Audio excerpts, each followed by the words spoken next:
शहापूरच्या आसनगाव इंडस्ट्रीजमधील एका कंपनीला भीषण आग लागली।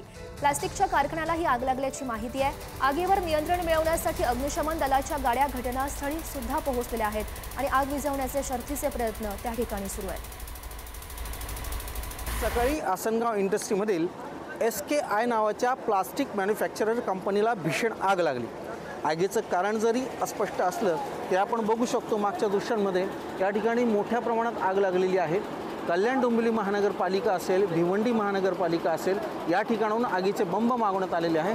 स्थानिक लेवलला पाण्याचे जे टँकर आहेत ते देखील मोठ्या प्रमाणात या ठिकाणी मागवण्यात आलेले आहे। JSW अर्थात जिंदालचं देखील या ठिकाणी अग्निशमन दलाचं टँकर या ठिकाणी मागवण्यात आलं होतं। त्याच्याने आग विझवण्याचं कार्य सुरू आहे, पण आग विझायचं नाव घेत नाही, कारण आग संपूर्णपणे प्लास्टिक भरलेलं आहे। प्लास्टिकचे जे मॅन्युफॅक्चरिंग प्लास्टिकसाठी जे लागणाऱ्या कंटेनर्स असतील, डबे असतील, चमचे असतील, या ठिकाणी ते मॅन्युफॅक्चर केलं जायचं। या ठिकाणी त्याचा मोठ्या प्रमाणात साठा देखील केला होता। प्लास्टिकच्या रॉ मटेरियलचा देखील मोठ्या प्रमाणात या ठिकाणी साठा आहे।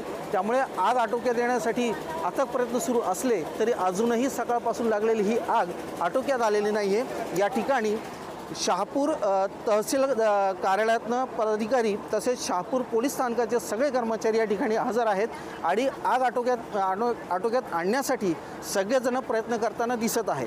पुढारी न्यूजसाठी उमेश जोशी, शहापूर, आसनगाव।